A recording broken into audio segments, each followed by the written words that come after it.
Bienvenidos todos a una nueva masterclass. Esta vez estamos aquí en Zenith Sports en la vertical de baloncesto. Contamos hoy con nosotros con Tomás Freitas, es preparador físico en NUCAM de Murcia y nos va a hablar sobre el entrenamiento de fuerza en deportistas jóvenes.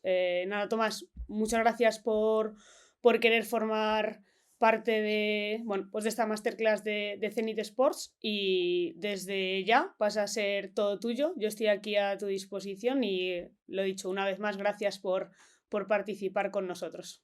Muchos de los ejemplos de los que voy a hablar y de los que voy a traer son específicamente de baloncesto, ¿no? Que es el deporte que llevo trabajando. Y bueno, empezamos entonces. En primer lugar, hacer un poco un resumen de los contenidos que vamos a ver hoy. Vamos a empezar por una parte más conceptual, hablar sobre lo que es el desarrollo atlético a largo plazo. Luego hablaremos sobre algunos conceptos que son fundamentales tener presentes todo el mundo que trabaja con niños o con adolescentes, con deportistas jóvenes. Y ya entraremos específicamente en el entrenamiento de fuerza. Vamos a hablar sobre algunos mitos que siguen o que persisten todavía en relación al entrenamiento de fuerza. No hablaremos de todos, pero de los principales y por qué finalmente o realmente son mitos y cómo un poco desmontarlos. Vamos a hablar sobre las recomendaciones en base a las evidencias científicas. Hablaremos también sobre cuándo empezar, al final, cuándo debo yo empezar a hacer un entrenamiento de fuerza, a trabajar la fuerza con mis jugadores, y también un poco el porqué a nivel de los beneficios, que están más que demostrados en la evidencia científica. Y por último, una parte más práctica, con enfoque más práctico, en que voy a hablar de algunos principios que creo que es importante seguir de vista o con vista a la implementación de un plan de desarrollo atlético a largo plazo, enfocándonos específicamente sobre el apartado del entrenamiento de la fuerza, entendiendo que el desarrollo atlético a largo plazo es bastante más que solo la fuerza, pero en el contexto de la clase de hoy de la masterclass de hoy es lo que vamos a hablar, ¿vale? Bueno, en primer lugar, el desarrollo atlético a largo plazo es un concepto que se viene hablando mucho recientemente, en los últimos años, y que ha ganado fuerza en todo el mundo que trabaja en deportes colectivos o individuales, pero con jóvenes. ¿Y en qué consiste realmente este concepto de desarrollo atlético a largo plazo? Bueno, consiste o según la literatura, se entiende como el desarrollo físico de jóvenes que abarca el entrenamiento de componentes de la condición física relacionados con la salud, con las habilidades o con los skills y el rendimiento deportivo. Es importante aquí enfocar que cuando hablamos de desarrollo atlético a largo plazo, y si vemos aquí, lo primero que surge es contenidos relacionados con la salud. ¿Esto por qué? Porque nosotros tenemos que entender que trabajando con niños o con niñas o con jóvenes, aunque sea en un contexto más de rendimiento, menos de rendimiento, finalmente lo que nosotros estamos tratando de trabajar es con una población que buscamos que consiga ser físicamente activa a lo largo de toda la vida, y tratamos entonces de darle las herramientas para que, además de hacer su deporte habitual, baloncesto por ejemplo en nuestro caso, pero que sean capaces de, en el futuro, cuando dejen la práctica deportiva, de tener los skills y los componentes de la condición física que le permiten realmente pues, ser físicamente activo, mantener una vida saludable a lo largo de toda su edad adulta, porque tenemos que tener presente que aunque gran parte de estos modelos de desarrollo de atlético a largo plazo busquen o tengan como objetivo formar atletas para poder llegar eventualmente al alto rendimiento, es un porcentaje muy bajo del jugador que realmente llega a la élite o a ser profesional. Importante también entender que la integración de estos componentes, si seguimos leyendo la definición, a lo largo del tiempo, según la edad, está diseñada para mejorar el rendimiento y, importante, reducir el riesgo de lesiones. Es decir, cuando nosotros planeamos o planificamos un modelo de desarrollo atlético a largo plazo, buscamos no solo mejorar el rendimiento de estos jugadores, pero también que el jugador tenga una menor probabilidad o menor riesgo de sufrir lesiones. Y por otro lado, también, ya para finalizar, aumentar la confianza y la competencia de todos los jóvenes, entendiendo que si un joven es capaz o se siente físicamente activo, físicamente capaz, eso aumenta su confianza, su autoestima y su competencia de que realmente consigue hacer las cosas, y que, por lo tanto, cuando nosotros hablamos de desarrollo atlético a largo plazo, hablaríamos de este concepto bastante amplio, ¿no? Dentro de esto, obviamente, luego tenemos las distintas capacidades físicas, habilidades, etc. Vamos ahora a hablar sobre algunos conceptos que son fundamentales tener presentes siempre que hablamos o que tratamos o que trabajamos con deportistas jóvenes. Por un lado, tenemos el concepto de crecimiento. El concepto de crecimiento básicamente consiste en el aumento del tamaño del cuerpo o de una parte específica del cuerpo. Es decir, pues si yo tengo un niño que mide 1,50 m y pasado X meses pues mide 1,55 m, pues ha crecido, ¿no? Ha tenido un crecimiento de 5 centímetros. Es fácilmente cuantificable el crecimiento. Un segundo concepto que es importante tener claro es el concepto de desarrollo. El desarrollo, por desarrollo se entiende la progresión natural de la vida desde el periodo prenatal, o sea, antes del nacimiento, hasta la edad adulta. Cuando nosotros hablamos de crecimiento, nos referimos a componentes o aspectos físicos, ¿no? Como las dimensiones del cuerpo. Cuando hablamos de desarrollo, no consideramos solo los aspectos físicos, sino también los cognitivos, los sociales, los emocionales, los morales, motores, etc. Depende, en parte, el desarrollo del estímulo del entrenamiento. Es decir, pues según el estímulo y el tipo de entrenamiento que yo aplique a mis jugadores, puedo conseguir, por ejemplo, determinados desarrollos motores, ¿vale? Es decir, el desarrollo no es independiente del entrenamiento, sino que es en parte influenciado por las prácticas de nuestros jugadores. Y por otro lado, tenemos un tercer concepto que es muy importante tener presente, que es el concepto de maduración. Por maduración se entiende como el proceso por el cual todos los individuos avanzan hacia la madurez biológica, que hablamos de la madurez esquelética, reproductiva, neuromuscular, neuroendocrina, etc., hasta alcanzar lo que es la plena funcionalidad de sus diferentes sistemas en la edad adulta. La condición física, incluyendo, por ejemplo, la fuerza muscular o el desempeño en distintas habilidades motoras, como podemos ver, está principalmente relacionada con el grado de maduración y no tanto con el crecimiento o el desarrollo. Es decir, la capacidad o la condición física de un deportista joven, por ejemplo, no significa que el que tenga mayor altura o que sea más alto, pues es el que tenga el mejor capacidad física o mejor habilidad, desempeño en distintas habilidades motoras, ¿no? Sino que el estado de maduración, es decir, el estado de o el momento en el proceso de madurez que el individuo está en determinado momento, va a ser principal determinante de sus capacidades, sus condiciones a nivel atlético o motor, ¿vale? Entonces es importante entender y conseguir identificar para cada deportista o para cada jugador pues el estado de maduración. Otros conceptos que son importantes, ya volveremos a hablar sobre el estado de maduración, pero otros conceptos que son importantes entender y diferenciar es el concepto de edad cronológica y el concepto de edad biológica. Por edad cronológica se entiende el tiempo transcurrido desde el nacimiento, es decir, cuántos años tiene un individuo, y no tiene en cuenta los aspectos de maduración, es decir, es simplemente cuántos meses o años han pasado desde el nacimiento. Sin embargo, cuando nosotros hablamos de edad biológica, estamos enfocándonos en la etapa de maduración, que se mide en términos de edad ósea, de madurez somática o física o maduración sexual. Es lo que se considera la edad del organismo.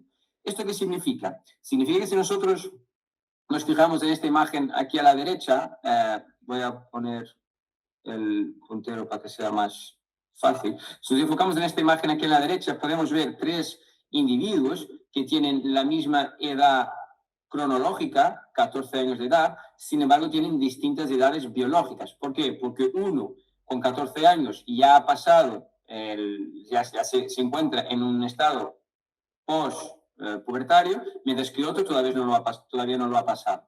Y podemos ver distintos aspectos que permiten, de cierto modo, o son indicativos del estado de maduración, como puede ser el desarrollo muscular, el desarrollo de los órganos genitales, el aparecimiento de, por ejemplo, en los hombres, de pelos faciales, de pelos en el cuerpo, de pelos púbicos, ¿vale? En las niñas el desarrollo o la maduración también está asociado a un marcador de maduración, puede ser, por ejemplo, el aumento del tamaño de los pechos, ¿vale? Entonces, nosotros podemos encontrarnos en el deporte con distintos jugadores que tienen una misma edad cronológica, pero edades biológicas completamente distintas. Y esto es importante tenerlo presente, porque va a influir sobre su capacidad de, por ejemplo, acumular carga de entrenamiento, va a influir sobre su capacidad de responder a distintos estímulos, como veremos un poco más hacia adelante.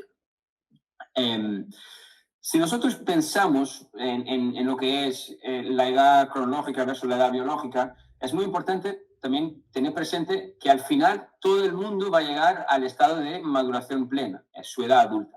Sin embargo, el trayecto hasta llegar a ese nivel es lo que va a ser diferente o lo que varía entre individuos. Por ejemplo, si nosotros nos fijamos en esta gráfica, podemos ver que dos niños que tienen la misma edad cronológica, por ejemplo, pongamos 13 años, a nivel de edad biológica, y aquí vemos lo que es el estado de maduración de un individuo que es un madurador temprano y uno que es un madurador más tardío, podemos ver que tenemos con la misma edad cronológica dos niños que alcanzan el mismo nivel de maduración, uno cerca de los 13 años en su propia edad cronológica y otro segundo en que el mismo estado de maduración lo alcanzaría cerca de 17 años.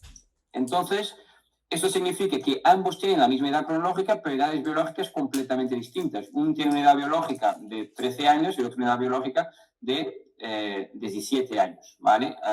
No así directamente, pero básicamente lo que queremos decir conceptualmente es que dos individuos, según su estado y su momento de maduración, pueden tener completamente edades biológicas distintas, ¿vale? Sin embargo, lo que sí es, vuelvo a referir, todo el mundo va a llegar al estado de maduración en edad adulta, ¿ok?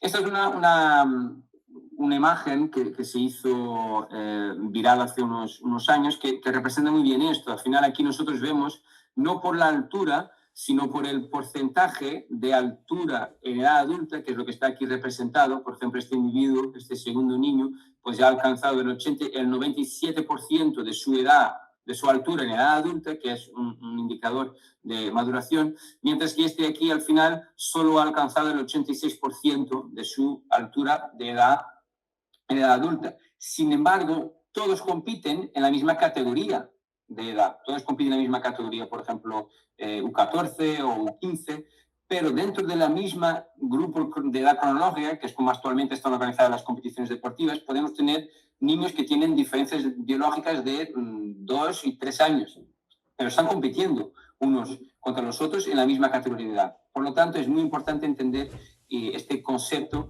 de edad cronológica versus edad biológica, incluso también a nivel de lo que es la detección o la identificación del talento, porque si nosotros nos fijamos en dos niños con la misma edad cronológica, uno que ya ha pasado ya su pico de velocidad de crecimiento y otro que todavía no, podemos erróneamente concluir que uno tiene mejores capacidades físicas que el otro, cuando simplemente lo que ha pasado es que uno ya ha pasado un proceso de maduración que el otro todavía no, ¿vale? Entonces es importante entender la edad biológica de cada uno de nuestros jugadores. He hablado sobre el pico de velocidad de crecimiento, que es otro concepto fundamental que tenemos que tener presente. Muchas veces se refiere como el PHV, de Peak Height Velocity en inglés, y básicamente consiste en el periodo de crecimiento más acelerado durante la pubertad. Es decir, si nosotros vemos esta gráfica que es la altura o el número de centímetros crecidos por año, vemos que el pico de crecimiento es esta fase aquí en que por año hay el mayor aumento en altura, en crecimiento, ¿no? Y esto está normalmente asociado con, por ejemplo, en el caso de las niñas, con el crecimiento del pecho, con el crecimiento de los primeros pelos púbicos, suele ocurrir antes de la primera menstruación y suele ocurrir en las niñas cerca de los 12 años. Es un poco más temprano comparado con los niños. Los niños, por otro lado, tenemos que el pico de crecimiento es mayor, es decir, el pico de velocidad de crecimiento, o sea, un niño puede llegar a crecer más centímetros por año que una niña. Ya no solo eso, sino que está asociado, como hemos visto, al desarrollo, por ejemplo, de los órganos genitales, del penis, de los testículos y también al aparecimiento del pelo en las piernas, en los brazos, las axilas, en la cara. Y suele ocurrir un poco más tarde, ¿vale? En los niños que en las niñas. Suele ocurrir en torno a los 14 años. Pero esta es de la edad promedio. Es que luego tenemos niños que pasan este pico de crecimiento con 12 años y otros que pueden llegar a pasar ese pico de crecimiento con 16 años. Entonces, es altamente individualizado ese periodo. Y eso tiene, obviamente, lo que hemos hablado antes, influencia sobre cuestiones fundamentales. Ahora, una pregunta que muchas veces se hace: ¿cómo puedo saber o cómo puedo calcular la edad biológica de mis jugadores, o cómo puedo saber cuál es o con qué edad ocurre el pico de velocidad de crecimiento? Bueno, el modo más considerado gold standard se hace a través de por ejemplo, radiografías de la mano, pero nosotros no tenemos eso, en acceso a eso a larga escala en nuestros contextos deportivos. Entonces, lo que solemos utilizar son métodos indirectos de estimar el pico de velocidad de crecimiento. Es decir, no se mide directamente, sino probablemente se estima mediante ecuaciones de maturity offset. El maturity offset es el tiempo en años que todavía queda por llegar al pico de crecimiento, o el tiempo en años que ha pasado tras o después del pico de crecimiento, y que básicamente ayudan a predecir realmente en qué momento está el niño de su edad biológica. Para eso, para este tipo de ecuaciones, se necesitan mediciones muy sencillas, como obviamente tenemos que saber el sexo, porque es diferente para niños y para niñas, la fecha de nacimiento y la fecha de medición, y luego necesitamos la altura y el peso y la altura sentado.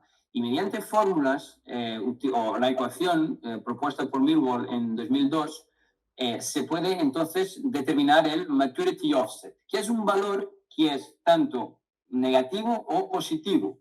El valor negativo sugiere que el proceso todavía no ha comenzado, mientras que un valor positivo implica que el proceso de maduración ya ha empezado y el jugador ya ha pasado su pico de crecimiento. Si, por ejemplo, al aplicar estas ecuaciones o a coger estos datos y a colocarlos en la aplicación, algunas herramientas que se pueden encontrar, por ejemplo, online de forma gratuita. Si me sale un valor de menos 1,4, esto indica que el niño o la niña todavía se encuentra a 1,4 años de pasar lo que sería la edad esperada de su pico de crecimiento.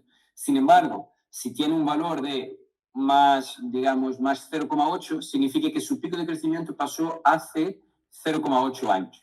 Normalmente se considera el periodo que hay entre menos 1 y más 1 como que el jugador está pasando cerca del pico de crecimiento, menos o un valor inferior a menos 1 es que todavía no ha pasado, y o se considera pre-pico de crecimiento, y más de un año post el pico de crecimiento se consideraría que el jugador está en un estado de maduración post pico de crecimiento, ¿vale?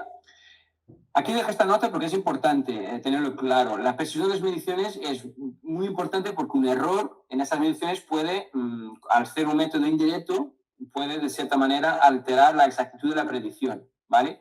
Os dejo este enlace con una herramienta útil que lo podéis ver y podéis fácilmente acceder, y es una página web que os pide la información de vuestro jugador, pues el peso, la altura, la edad cronológica, la fecha de nacimiento, mejor, la fecha de nacimiento, la fecha de la medición, y en función de eso, pues os permite estimar cuándo será el pico de crecimiento o con qué edad pasa el pico de crecimiento. Y eso es importante, como hemos dicho antes. Bueno, una vez que hemos hecho esta parte más conceptual inicial sobre cosas que tenemos que tener presentes para poder entender mejor el hecho de trabajar con niños o con jóvenes, vamos a hablar entonces específicamente de lo que es el entrenamiento de fuerza.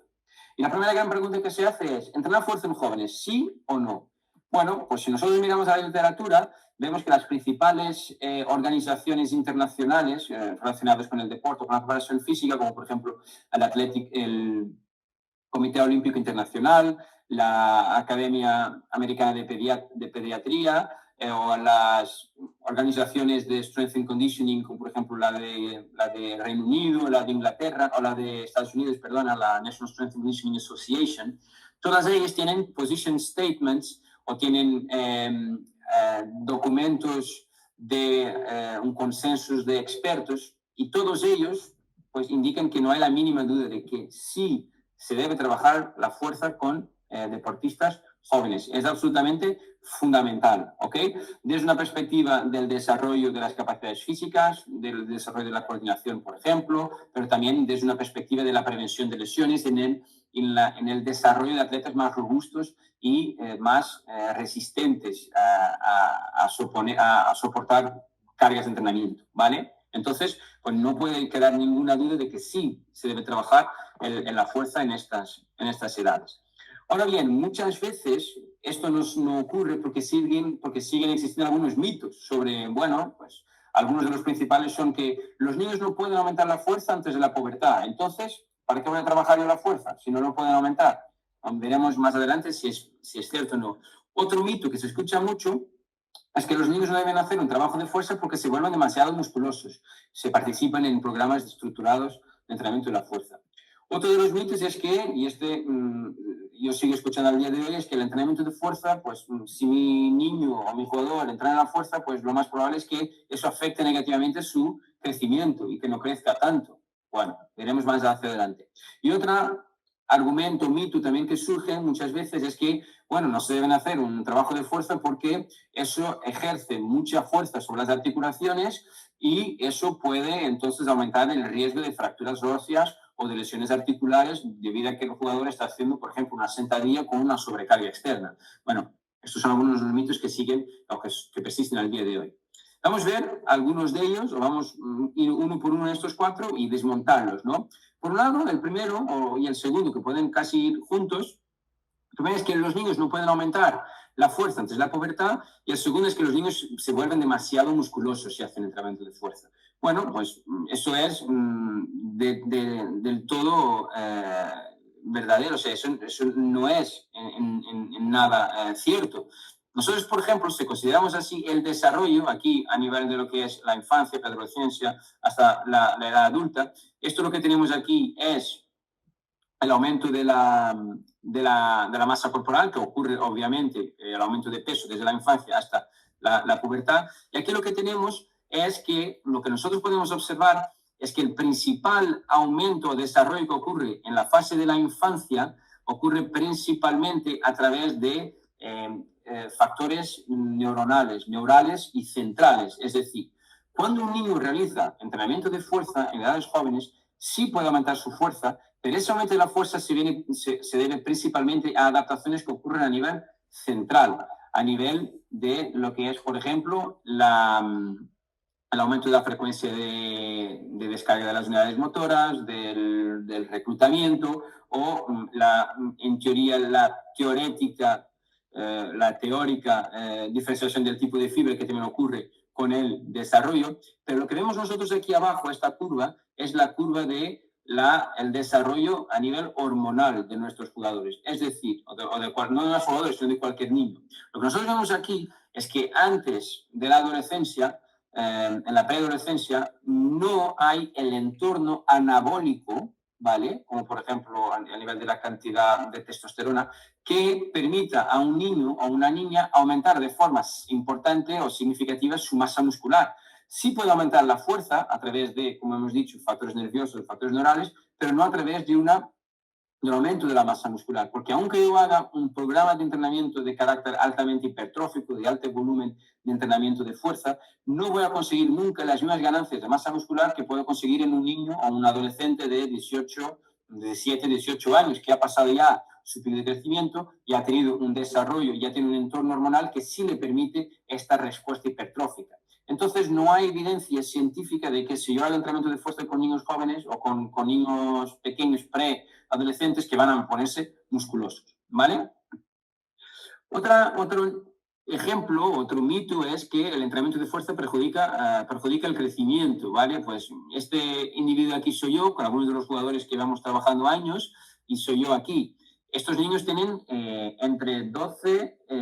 entre 13 y 15 años, ¿vale? Y como podéis ver, muchos de ellos ya están con nosotros en un trabajo de nuestro modelo de desarrollo a largo plazo, en que hacen el trabajo de fuerza de forma consistente a lo largo de la semana y a lo largo de los años, y eso no hay ningún jugador que haya dejado de crecer por estar involucrado en un programa de entrenamiento de fuerza. Entonces, pues eso también es un mito, no existe evidencia.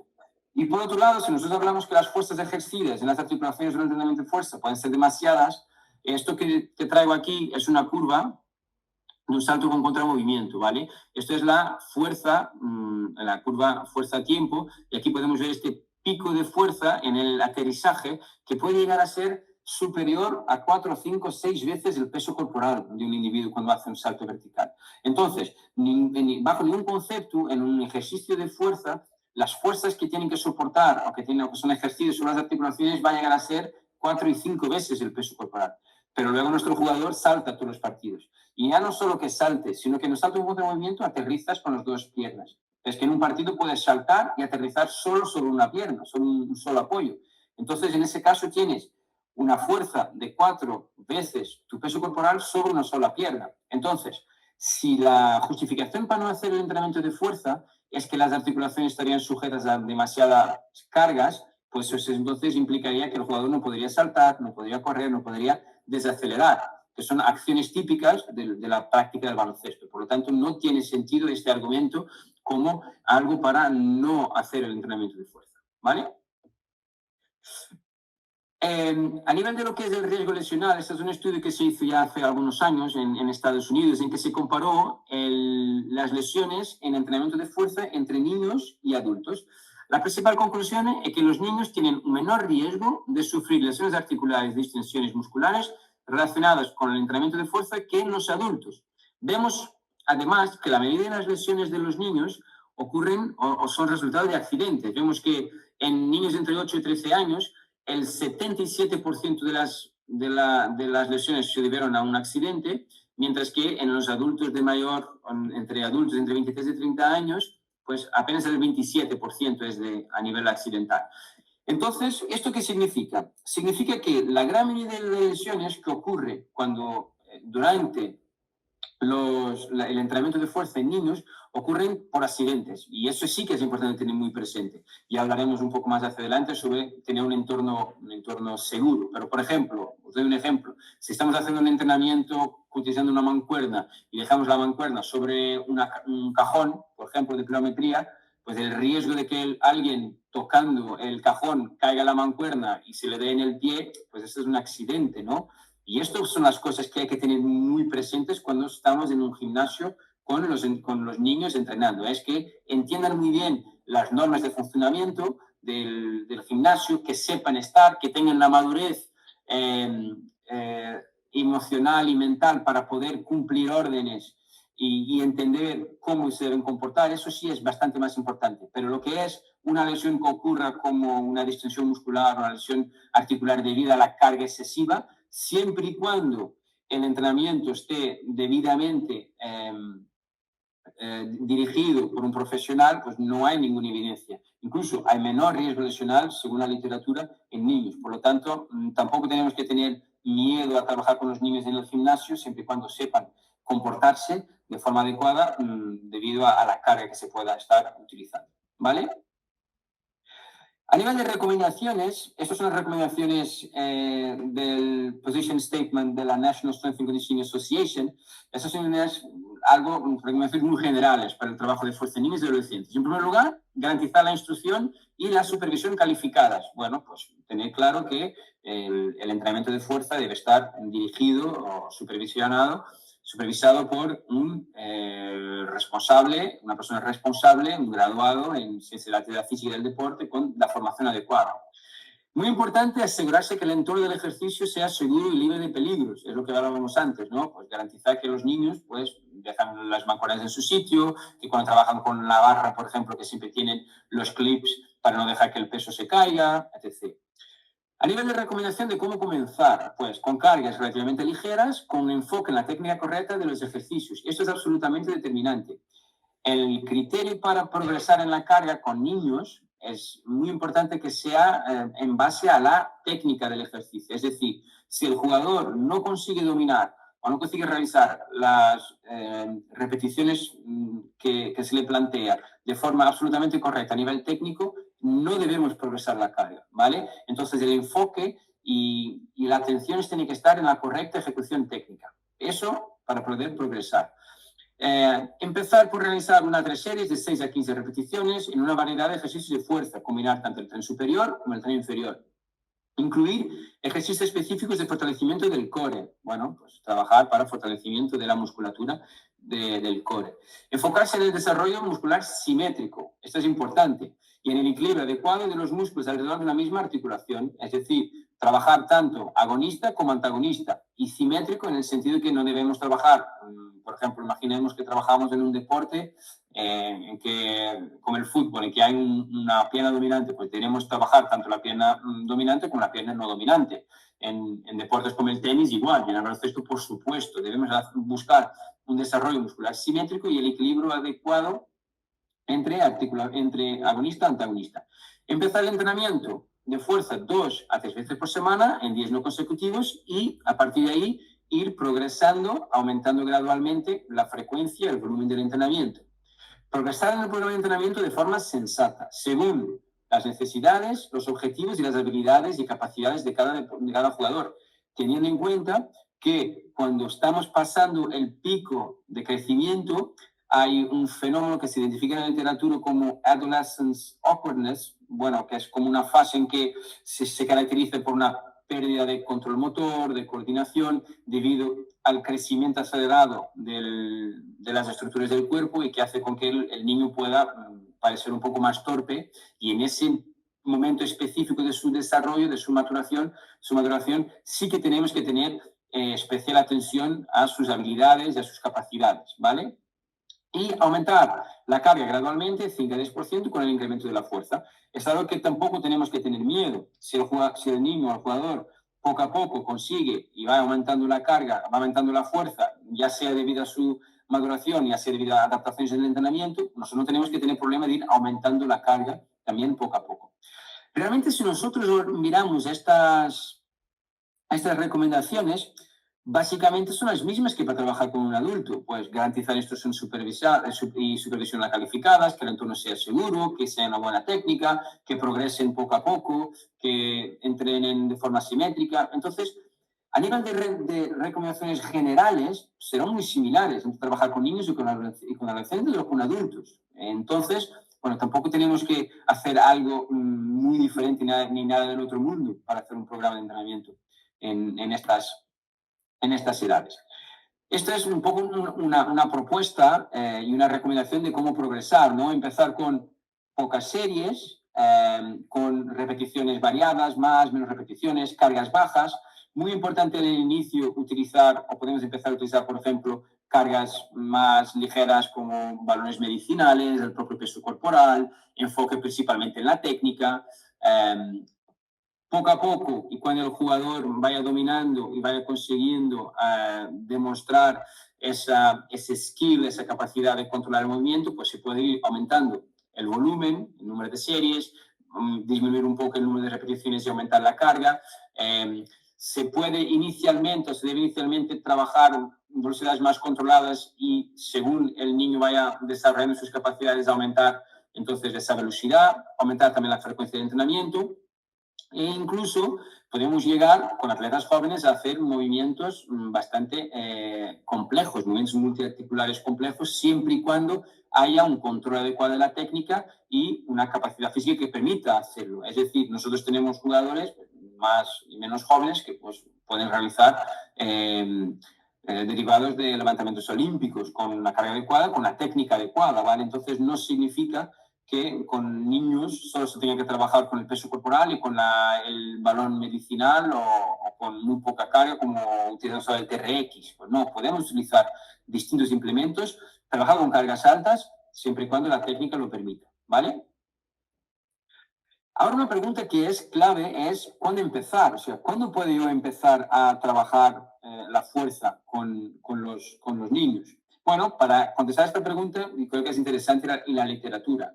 Inicialmente, y se han propuesto diferentes modelos de desarrollo a largo plazo, uno de los primeros fue por Bally y Hamilton en 2004, el Long Term Athletic Development, el modelo de Long Term Athletic Development, que consideraba que existían momentos clave para el desarrollo de distintas capacidades físicas, que por ejemplo, aquí arriba tenemos las niñas y aquí abajo tenemos los niños, pero bueno, veíamos que había una ventana ideal y óptima para el trabajo de la fuerza, para el trabajo, de la velocidad, Luego, entre los 5, 6 años y los 10 años es cuando deberíamos trabajar la flexibilidad o el suppleness. Luego, los skills y la coordinación se debería trabajar entre 8 y 12 años, sería la edad óptima. Luego, cuando pasamos el pico de crecimiento o durante el pico de crecimiento se debería trabajar la velocidad, y solamente después del pico de crecimiento sería lo que es la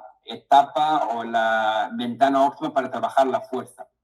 Esta era una idea que existía previamente, pero que actualmente pues ya se ha desechado. Actualmente se considera o nos basamos, la evidencia científica nos indica algo completamente distinto. Indica que, por ejemplo, lo que viene expresado en este modelo como el Composite Youth Development del año 2015, o sea, cerca de 11 años después, lo que nos viene a decir es que todas las capacidades físicas se deben trabajar en todas las edades, ¿ok? Lo que sí cambia son las estrategias de entrenamiento para cada una de ellas. ¿Cómo podemos interpretar esta tabla, este framework de este modelo? Bueno, aquí vemos las distintas, la cronológica, los distintos periodos y el estado naturacional. Aquí vemos el pico de crecimiento, ¿vale? El PHV, el PHV. Aquí abajo, si nos enfocamos en la parte del desarrollo físico, ¿cómo interpretamos esto? El tamaño de la letra indica la importancia relativa de determinada skill, determinada capacidad en esa edad específica. Por ejemplo, aquí tenemos el FMS, que es Fundamental Movement Skills, los skills motores básicos, como el correr, saltar, lanzar, agarrar, etc.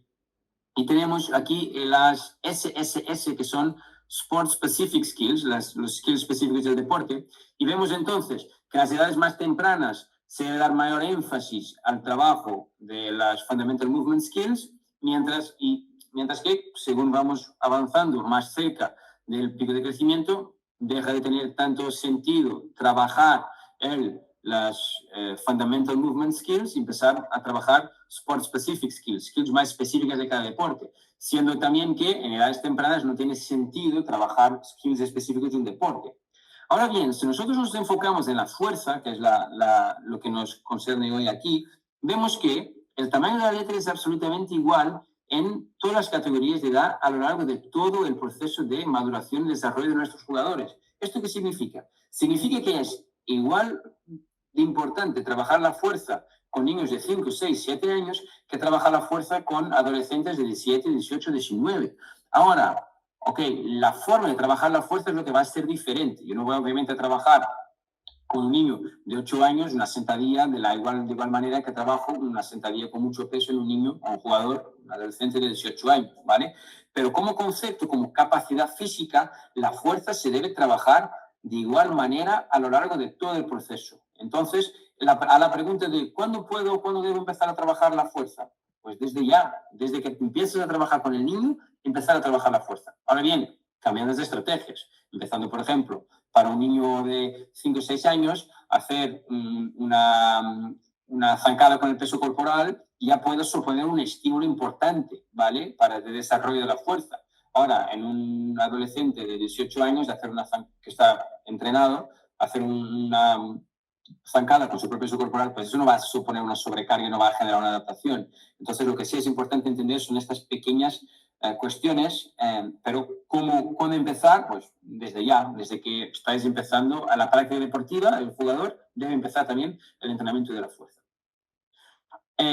Esto es lo que en teoría los estudios nos indican. ¿Qué ocurre si tú no realizas entrenamiento de fuerza en la preadolescencia versus si sí lo incorporas? Aquí tenemos lo que sería el potencial neuromuscular de un adulto en su edad, en la plenitud de su madurez, ¿vale? Aquí tenemos 3 condiciones. Una, en que se incluye el entrenamiento de fuerza durante la preadolescencia, cuando se incluye el entrenamiento de fuerza, pero apenas se inicia ese entrenamiento durante la adolescencia, o no se aplica cualquier tipo de entrenamiento de fuerza durante ni la preadolescencia ni la adolescencia. Y lo que vemos es que el potencial o el performance neuromuscular, el rendimiento neuromuscular, aumenta o puede llegar a tener este potencial adulto si nosotros incorporamos el trabajo de fuerza debidamente, sin las recomendaciones que hablamos antes, en la preadolescencia. Si empezamos solamente después del pico de crecimiento, durante el pico de crecimiento hacia la adolescencia, podemos conseguir adaptaciones superiores a las que alcanzaríamos de no realizar entrenamiento de fuerza, pero sí que dejaríamos algo de potencial en el bagaje, que no lo tenemos ahí disponible. Entonces, lo que estos autores indican en este estudio es precisamente que debemos empezar el entrenamiento de fuerza en la preadolescencia, porque eso puede, de cara a la respuesta futura, mejorar el potencial neuromuscular de nuestros jugadores, ¿ok? Entonces, no hay que tener miedo de empezar con los jugadores en edades tempranas, el entrenamiento de la fuerza. Hay muchísimos beneficios que están publicados y en la literatura, y esta es un poco una infografía que resumen, ¿no? Pero bueno, lo que nos indican los estudios, bueno, que jóvenes que participen en entrenamiento de fuerza, eso mejora la autoestima, las cuestiones, el bienestar psicológico, el autoconcepto. Entonces, a nivel mental y social, tiene efectos positivos. Aumenta la fuerza muscular, aumenta las habilidades motrices y la performance física, como hemos visto. Pero también tiene un efecto muy positivo sobre la salud ósea, que es algo completamente contrario a lo que hablábamos del mito de que puede provocar más lesiones. No, sino que el estímulo de sobrecarga del entrenamiento de fuerza ayuda al desarrollo de masa ósea, de mayor desarrollo de masa ósea, de contenido mineral óseo, lo que viene a mejorar la salud ósea y, entre otras cosas, disminuir el riesgo de fracturas. También varios estudios indican que reduce de forma significativa el riesgo de sufrir una lesión. Entre otras cosas, porque una de las principales adaptaciones que ocurre con el entrenamiento de fuerza en edades tempranas es que mejora la coordinación. Hemos hablado de la coordinación intramuscular, o sea, el reclutamiento de unidades motoras, la frecuencia de descarga, unidades motoras, pero también la coordinación intermuscular. Es decir, la forma como el agonista, antagonista y sinergista trabajan de forma coordinada. Entonces, un entrenamiento de fuerza adecuado en niños pues mejora esa coordinación intermuscular, lo que a su vez mejora también la coordinación de nuestros jugadores, lo que a su vez disminuye el riesgo de que puedan sufrir una lesión. También disminuye el porcentaje de masa grasa, disminuye el sobrepeso en jóvenes en fase de crecimiento y también puede ayudar a mejorar o a reducir algunos déficits biomecánicos que se suelen desarrollar durante la pubertad. Aquí en este estudio hablan de mujeres, pero no solo en niñas, sino que esto también es real y es válido para niños, pues ayuda a mejorar, por ejemplo, el control neuromuscular de la rodilla, el control de la cadera, el control lumbopélvico, todo eso que está íntimamente relacionado con un mayor riesgo lesional, ¿vale? Entonces, pues hay muchísimos beneficios que están descritos en la literatura. Si nosotros vamos ahora, y aquí pasaré un poco rápido, pero bueno, lo que nos podemos ver es que las metaanálisis y revisiones sistemáticas son las conclusiones son bastante fuertes, ¿no? Bueno, que los niños que trabajan que hacen entrenamiento de fuerza, pues que mejoran de forma significativa la fuerza, con efectos moderados, la potencia, la endurance o resistencia muscular, el rendimiento atlético. Eso, bueno, varios estudios lo demuestran. Este es un estudio que hizo un metaanálisis específicamente sobre los efectos de entrenamiento de fuerza, de entrenamiento pliométrico y combinado sobre distintas variables. Y bueno, aquí lo que vemos es que el entrenamiento de fuerza, como podemos ver aquí, cuando este diamante está a la derecha de la línea o no toca esta línea, significa que hay un efecto. Bueno, aquí vemos que hay un efecto positivo sobre la fuerza de tren inferior, sobre la capacidad de salto vertical, sobre la capacidad de aceleración, sobre la velocidad de sprint, sobre la capacidad de cambio de dirección. Es decir, niños, en este caso específico eran jugadores de fútbol jóvenes, pero jugadores de fútbol jóvenes que participan en el entrenamiento de fuerza de forma estructurada y consistente a lo largo de su desarrollo, mejoran todas las principales variables de capacidad física, las principales capacidades físicas del deporte, la fuerza, la velocidad, la cambio de dirección, el salto, etc.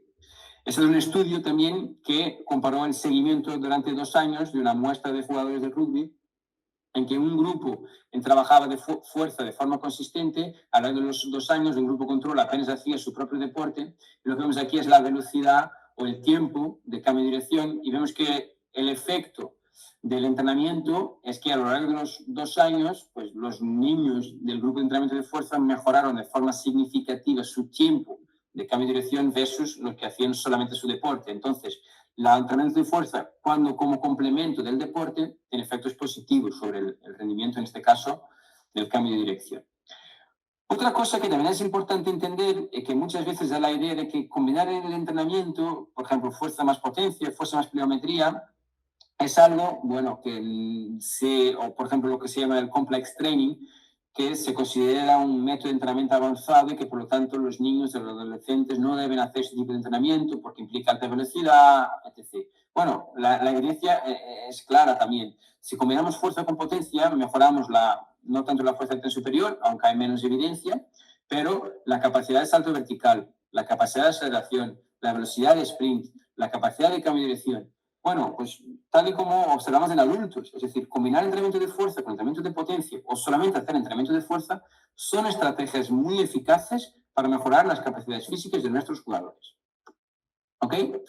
Y ahora que hemos terminado esta parte más conceptual inicial, una parte más de la evidencia científica, de lo que nos indican los estudios, ahora voy a dar algunos tips, algunas indicaciones sobre qué debemos tener en cuenta al momento de implementar un plan de desarrollo táctico a largo plazo y os traeré algunos de los conceptos o ideas que nosotros pues, llevamos aplicando en nuestro club hace ya unos años, ¿vale?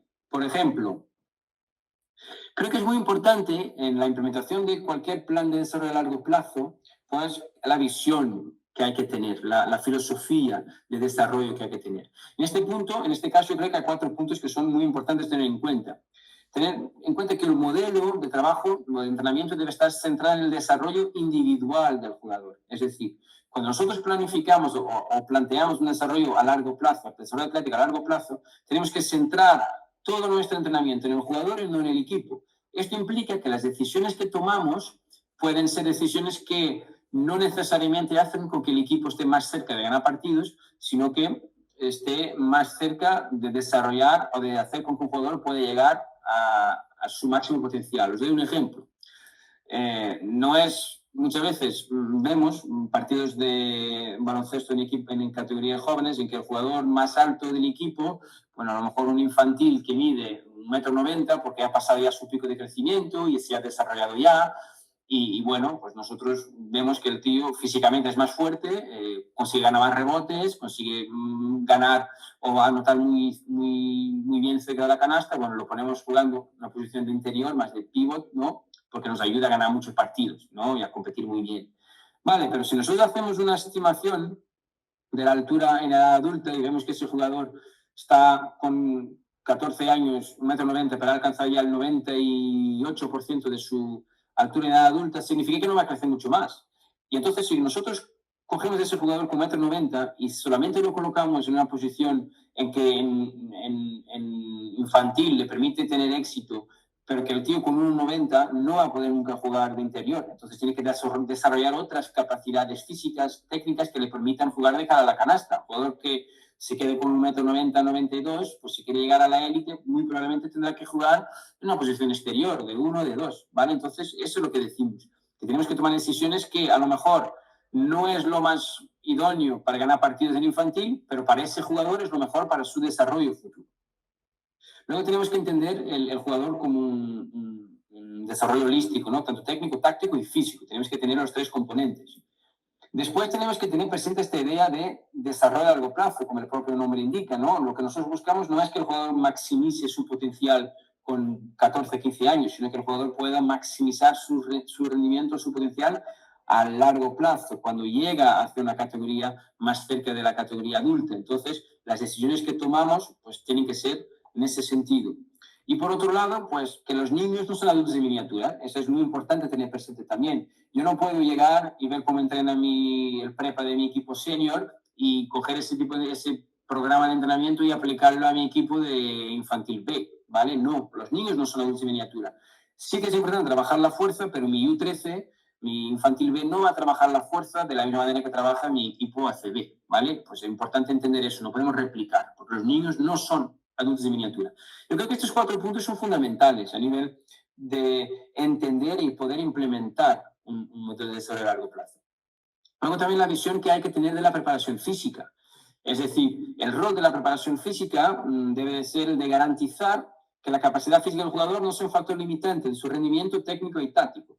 Aquí me gusta dar un ejemplo que creo que es fácil de entender. Imaginemos que tenemos un jugador categoría, no sé, cadete B, que coge un rebote y tiene un compañero que va solo hacia la canasta en la contra, y pues la mejor decisión a nivel técnico y táctico es desde el bote a una mano hacer un pase toda la cancha, desde bajo cerca de mi canasta hasta la línea de tres del otro medio campo para hacer una asistencia, ¿no? Ahora bien, si el jugador técnica, pero también físicamente no tiene la capacidad de, con una mano, pasar un balón desde nuestra línea de 3 puntos a la otra línea de 3 puntos, esta es una decisión que el jugador no puede o no va a tomar a nivel táctico. Es decir, el jugador puede ver a su compañero, pero sigue votando 2, 3 botes más. Y eso a lo mejor no es la mejor decisión en ese momento a nivel técnico y táctico. Es decir, es un ejemplo en el que el físico, o su falta de capacidad física, en este caso su falta de fuerza, fue un factor limitante de su rendimiento en la pista. Entonces nosotros lo que tenemos que intentar es eso, es que el jugador entienda que cuando hacemos la parte de la preparación física lo que buscamos es mejorar su rendimiento en la pista, no levantar más kilos porque sí, o saltar más alto porque sí, o correr más rápido porque sí. No, lo que nosotros buscamos es que el jugador esté más preparado para jugar. Y por otro lado, garantizar que el jugador está disponible para participar en el mayor número posible de entrenamientos y de partidos de baloncesto. El concepto que ahora se habla mucho de availability. ¿Y esto por qué? Porque lo que está claro es que para un jugador llegar a ser un jugador profesional de baloncesto, que puede tener éxito en el baloncesto, necesita pasar muchísimas horas entrenando y jugar muchísimo al baloncesto. Ahora bien, si el jugador está constantemente lesionado o no tiene capacidad para acumular cargas de entrenamiento más altas porque su capacidad física no lo permite, bueno, entonces en ese caso es un potencial que se está perdiendo a nivel del baloncesto. Si el jugador no consigue estar disponible para entrenar la gran mayoría de los entrenamientos de su equipo, bueno, a poco, si eso se extiende a lo largo de su desarrollo, va a perder la capacidad o el ritmo de desarrollo como jugador. Entonces nosotros, eso es otra de la importancia que nosotros le damos a la preparación física, garantizar que estamos desarrollando o que estamos formando jugadores robustos, capaces de estar muchísimas horas entrenando y jugando al baloncesto. De eso se trata, ¿vale? Si nosotros pensamos en lo que sería el destino final de un proyecto de desarrollo a largo plazo, pues sería esto, que el jugador sea capaz de desarrollarse bien en todos estos skills motores atléticos, como entrenamiento o capacidad de fuerza bilateral del tren inferior, fuerza de empuje del tren superior, tanto vertical como horizontal, fuerza de tracción, antirrotación y trabajo del core, la capacidad de saltar, aterrizar y realizar acciones de aceleración, desaceleración con buena mecánica, desde un punto de vista de la biomecánica del movimiento, ser capaz de lanzar, recibir, acelerar, desacelerar. Bueno, todo esto sería el objetivo final, que es decir, que cuando nosotros llegáramos con nuestro jugador al final de su proceso de desarrollo, o al final de su proceso en nuestro modelo de desarrollo a largo plazo, si el jugador fuera capaz de dominar todas estas capacidades. A nivel de frecuencia de entrenamiento de la fuerza, en un proyecto o en un plan de desarrollo a largo plazo es importante establecer un aumento gradual de la frecuencia de entrenamiento según va aumentando el estado de maduración de nuestros jugadores. Es decir, que a lo mejor un U12 o 13 puede entrenar 2 veces a la semana, un U14 o 15 ya 3 veces y de U16 en adelante pues 4 veces a la semana, por ejemplo, ¿vale? También es posible que en un equipo de U14 pues tengamos algunos que estén pre-pico de crecimiento y otros que estén post-pico de velocidad de crecimiento. A lo mejor si un jugador tiene más o menos estados de maduración y también en función de la capacidad que tengáis vosotros de individualizar las cargas de entrenamiento o no, igual podéis tener algún jugador en un equipo U14 que hace un poco o más sesiones de entrenamiento a la semana que otro, o que hace más series durante una sesión de entrenamiento que otro, porque tiene mayor capacidad de acumular mayor volumen de entrenamiento. A nivel de la organización de los contenidos, bueno, pues hay varias propuestas. Esta es la que nosotros utilizamos en nuestro nuestro club y es bastante sencillo. Bueno, organizamos los ejercicios de tren inferior en dominantes de rodilla y dominantes de cadera. Los dominantes de rodilla teníamos patrones de sentadilla y patrones de zancada. En los dominantes de cadera tenemos patrones de peso muerto, patrones de hip thrust. Luego estos ejercicios se realizan de forma bilateral, unilateral, multiplanar, es decir, utilizando o incluyendo rotaciones en distintos planes de movimiento, y tanto en acciones con énfasis en la fase concéntrica, en la fase excéntrica o acciones isométricas, ¿vale? Eso sería un poco la organización de los contenidos del tren inferior. ¿Por qué lo hacemos de esta manera? Porque es casi como una forma de checklist. Entonces, yo cuando voy a programar el entrenamiento para mis jugadores, pues yo hago un checklist de ver, bueno, pues patrón de sentadilla tengo, sí. Patrón de peso muerto, sí. Tengo un dominante de rodilla de unilateral, sí. Tengo un dominante de cadera tal, sí. Tengo algún ejercicio con énfasis concéntrico, sí. Entonces voy como que haciendo un tic en cada uno de los contenidos y así es una forma de garantizar que no fallo, ¿no? Que no dejo ninguno por el camino. Ahora bien, cuando yo hago el programa, no digo que en una misma sesión de entrenamiento pues tenga que hacer tocar todos estos palos, sino que en un programa, en un bloque de entrenamiento, por ejemplo, de 4 semanas, intentar garantizar que en esas 4 semanas pues se hace por lo menos se intenta organizar los contenidos de forma que se haga un poco de cada para garantizar lo que habíamos dicho antes de ese desarrollo simétrico muscular de nuestros jugadores.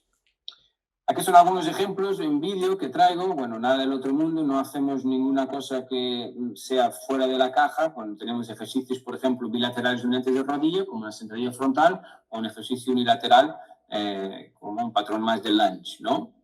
A nivel de lo que son ejercicios dominantes de cadera, aquí tenemos, por ejemplo, un patrón de peso muerto o bilateral, en este caso, o aquí un patrón de hip thrust unilateral. Es decir, bueno, lo que hemos dicho, nada del otro mundo, ¿ok?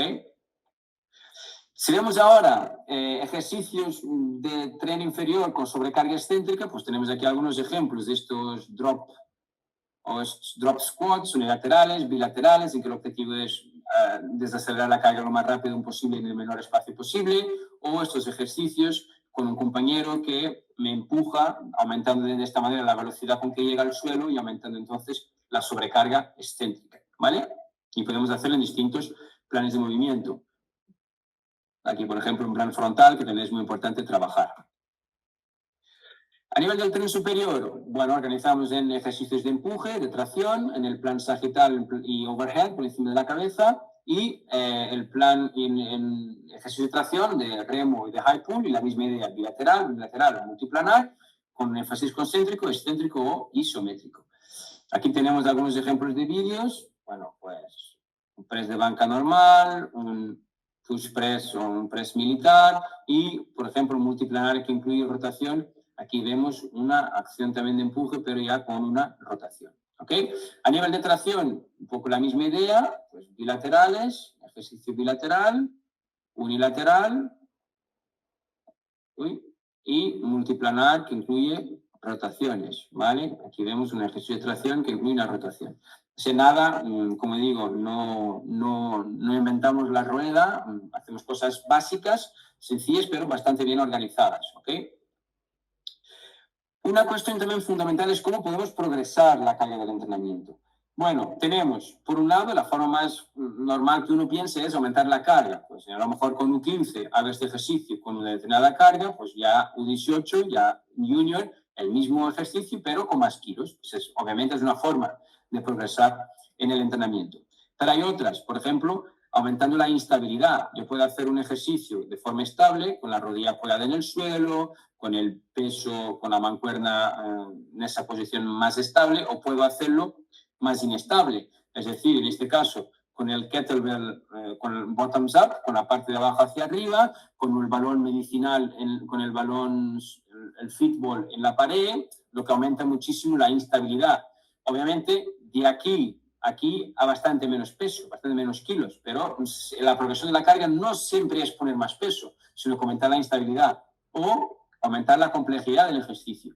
Aquí puede ser un ejercicio más básico, una zancada hacia adelante, y aquí puede ser un ejercicio más complejo en que ya combinamos una zancada con una acción de empuje unilateral, ¿vale? Entonces, Aquí cuando trabajamos con jóvenes es muy importante tener presente que la progresión de la carga o la progresión del entrenamiento no solo es poner más kilos, sino que tenemos que buscar estas formas de aumentando la instabilidad, aumentando la complejidad de los ejercicios, de estimular de forma diferente a nuestros jugadores.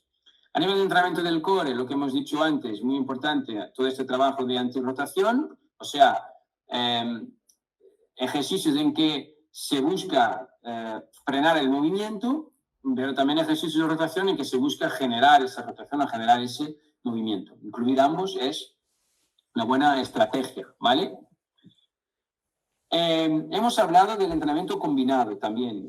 Muchas veces hay la idea, como hablamos antes, que esos son modelos de entrenamiento muy avanzados y que no se pueden aplicar con jóvenes. Bueno, pues la evidencia no es científica, no nos indica eso, sino todo lo contrario, que sí se puede trabajar con jóvenes. Nosotros solemos utilizar bastante el modelo de entrenamiento de complex contrast, de contrastes, ¿vale? En que alternamos ejercicios de carga alta o combinamos ejercicios de carga alta con uno biomecánicamente similar de carga más baja, como puede ser una sentadilla combinada con un salto en contramovimiento.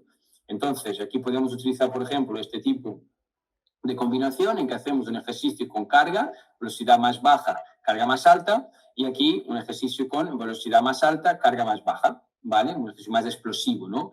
La literatura nos indica que entre esto y esto, entre el ejercicio y la actividad condicional y el ejercicio explosivo, suelen ser cerca de 2 minutos. Eso sería lo ideal. Obviamente, nosotros, para optimizar el entrenamiento, muchas veces lo que hacemos es utilizar ese periodo que hay entre el primer ejercicio y el segundo para hacer un ejercicio auxiliar compensatorio. Por ejemplo, aquí estamos combinando un hip thrust con carga, con un salto horizontal a una pierna, ¿vale? Y entre estos dos ejercicios hacemos uno de tren superior de estabilización de la cintura escapular, ¿vale? Pues este es un caso de cómo se lo puede trabajar. Podemos utilizar este ejercicio auxiliar compensatorio para individualizar a cada jugador en función de sus necesidades específicas. Si tenemos un jugador, como hace unos años tuvimos, que sufrió una lesión de la musculatura posterior del muslo, de la isquiotibial al inicio de la temporada, bueno, pues nosotros aprovechábamos esta combinación de ejercicios entre el ejercicio de carga alta y el ejercicio explosivo, pues entre estos dos ejercicios, pues utilizábamos un ejercicio específico de auxiliar compensador específico adaptado a necesidades individuales de ese jugador, ¿vale? Pues entonces eso os dejo también con algunas ideas. También podemos utilizar este tipo de ejercicios, como habíamos dicho antes, combinando ejercicios isométricos con ejercicios asistidos, por ejemplo, con un salto con goma. Se hace una sentadilla isométrica, 3 segundos de contracción máxima, combinado con un ejercicio de salto asistido, ¿vale? Entonces hay muchísimas formas de trabajar y no podemos tener miedo a utilizar estas combinaciones de ejercicios también, ¿vale? Acerca de, bueno, el aumento de la masa muscular, bueno, ¿se puede trabajar? Sí, tiene espacio y tiempo en el desarrollo a largo plazo de nuestros jugadores para hacer un entrenamiento de carácter más hipertrófico. Ahora bien, eso solo puede ocurrir después del pico de velocidad de crecimiento, por el motivo que no hay el entorno hormonal y anabólico en un jugador U14, pues no le va a permitir aumentar la masa muscular. Sin embargo, cuando el niño ya no es tan niño, ya es un adolescente de 18 años, ya sí que podemos trabajar la fuerza de forma o hacer un entrenamiento de carácter más hipertrófico, porque también es importante tener presente que el aumento de la masa muscular puede ser importante para mejorar el rendimiento futuro de nuestros jugadores. Y bueno, estamos ya a punto de terminar, daros solo algunos tips acerca de la programación semanal del entrenamiento de fuerza, algunos principios fundamentales que creo que hay que tener presentes. El primero es, y esto nosotros lo tenemos clarísimo, que basketball is king, es decir, el jugador es un jugador de baloncesto. Y nosotros como preparadores físicos tenemos que tener presente que el baloncesto es lo que manda, ¿no? En el programa semanal, en las tareas del entrenamiento, en la mentalidad del jugador. El jugador es un jugador de baloncesto. Y la preparación física, el entrenamiento de fuerza, es algo que hace para permitirle ser mejor a jugar al baloncesto. Entonces, Cuando nosotros hacemos la programación de los contenidos de la semana, pues tenemos que ir en línea con lo que va a hacer el jugador en la pista. No puedo yo programar un entrenamiento de fuerza por mi lado sin tener en consideración qué tipo de entrenamiento va a tener el jugador en la pista, porque lo que no podemos hacer es que nuestro entrenamiento en el gimnasio vaya a afectar negativamente el rendimiento del jugador cuando salga a la cancha. Luego, otra cuestión que creo que es fundamental trabajar con jóvenes es que cada sesión de entrenamiento de fuerza debe poder aplicarse en cualquier día del microciclo. ¿Esto qué significa? Significa que cuando trabajamos con jóvenes no debemos tener el día de la fuerza máxima o el día de la fuerza en que ese día se va a colocar o se va a poner en la semana en el día -3, que es más alejada del partido y entonces el jugador puede recuperar para el partido. No tiene sentido. Es decir, yo el entrenamiento que haga el lunes debo poder, que es el día después del partido, debo poder realizarlo el jueves o debo poder realizarlo el viernes, y el entrenamiento que planifico para el viernes tengo que poder realizarlo el martes. ¿Esto por qué?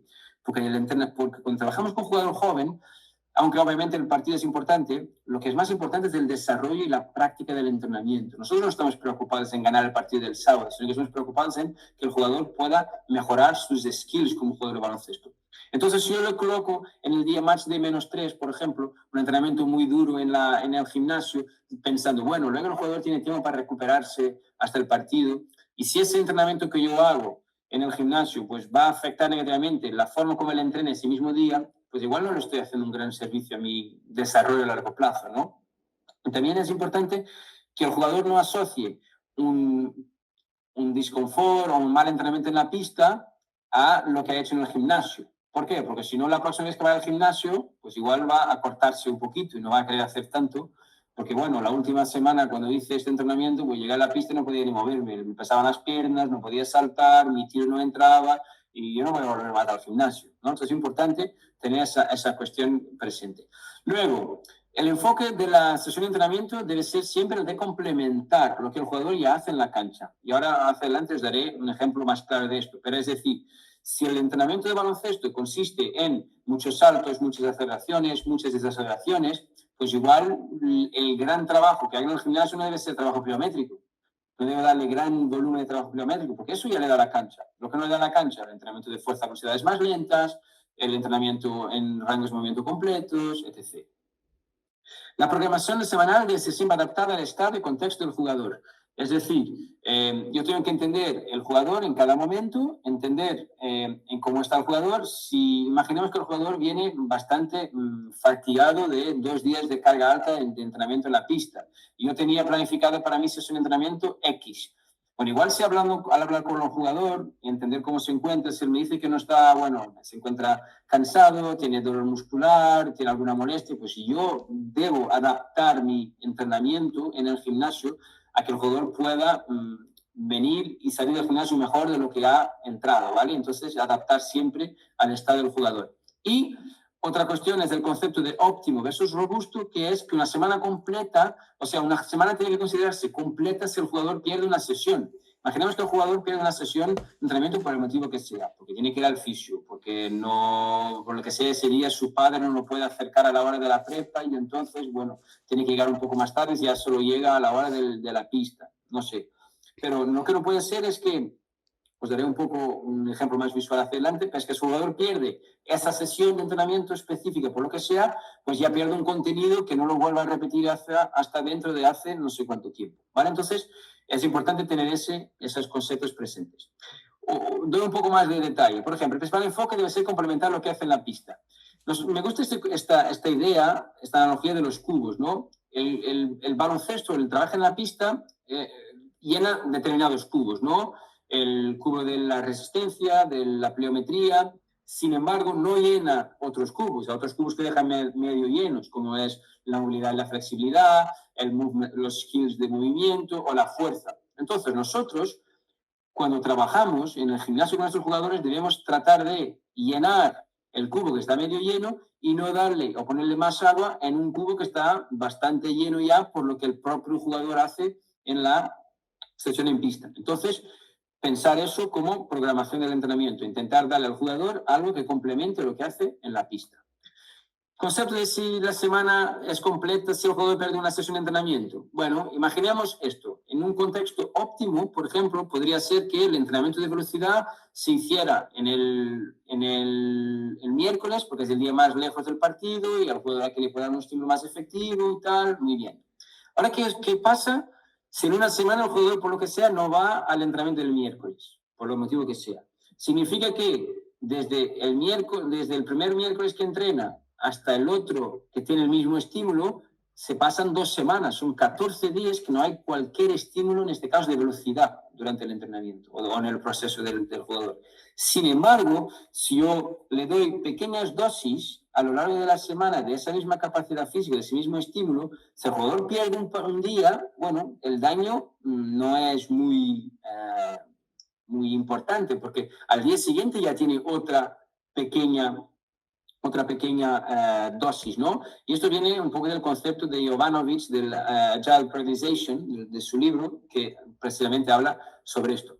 Y entonces, este es un ejemplo también según el mismo autor, de cómo podríamos organizar una semana. Si os fijáis, tenemos 4 sesiones semanales, pero en cada sesión hay un movimiento, por ejemplo, un movimiento de squat, patrón de sentadilla. En la sesión A hay un poco, en la sesión B, en la sesión C, en la sesión D. Entonces, si el jugador pierde una sesión de lo que sea, no pierde ese estímulo de sentadilla. Si el jugador pierde o lo mismo para los otros, por ejemplo, un movimiento de tracción o un movimiento de dominante de cadera. Si yo hago, por ejemplo, la sesión B, la mini sesión B va a ser una sesión de movimientos específicos de dominantes de cadera.